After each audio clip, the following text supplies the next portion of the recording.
Go ahead. Yeah, Thank thank you, Mr. President. As of now, Mr. President, Antonio Trillanes and some NBI operatives are still at the library, Mr. President. May I move that the Sergeant at Arms remove these people from the vicinity of the Senate? Mr. President, dear colleagues, Senator Trillanes, as a former member of the Senate, is welcome in the Senate and will of course be given due courtesy unless he has He is part of the harassment, unless Mr. he is President. part of the harassment. So Kasama niya. you gave me that Siya answer. ang nagkuha sa Yes. NBI na harangin ako dito. So Bakit natin hayaan siya nandito yes, siya? with that clarification, is there any objection that we ask we will ask the NBI to leave except for the person or people who assaulted you, because in my view, our legal should bring them for inquest because they were caught flagrante delicto assaulting a senator in our premises. Yung nag-assaulto sa'yo, hindi dapat pakawalan. Dapat dalin sa for inquest. No? Yung kung walang kilalaman na nandito at wala silang official business dito, may motion ang Senator Bato na paalisin sila sa Senate. Is there any objection? Yes, Mr. President, Mr. President, that Senator is, Soto first. I have no objection to the motion of Senator De La Rosa. As a matter of fact, I will probably support this motion, but parliamentary rules dictate that we settle first the Yes, previous yes, motion. yes, There is a yes. pending motion eh. Kaya hindi Yes. pwedeng patungan ng lesser Yes. motion. Thank No? you So for that let's reminder. resolve first the motion of Senator Jinggoy Estrada unless he wants to withdraw the motion. With Senator Pia Cayetano, is it on the same topic or a different topic? it's a continuation of the removal of the person. So I can wait until Yes, this let's motion is act first resolved. on that. Senator Estrada, may I ask if you can withdraw because I think mas urgent na umalis na muna yung mga NBI.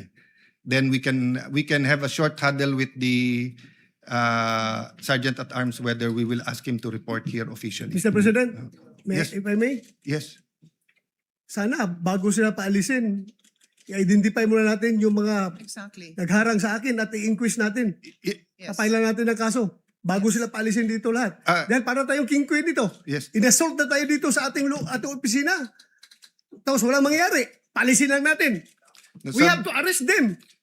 Yeah, let me clarify, Senator Bato. That's my point a while ago. Papaalisin yung mga walang kilalaman sa pag-assault sa'yo. And Correct. that is not limited to those who threw punches or wrestled you. Meaning, if they are in conspiracy together in trying to prevent you from attending the I session, am sure Trillanes is involved, Mr. President. then Andyan siya eh. then Kasama sila.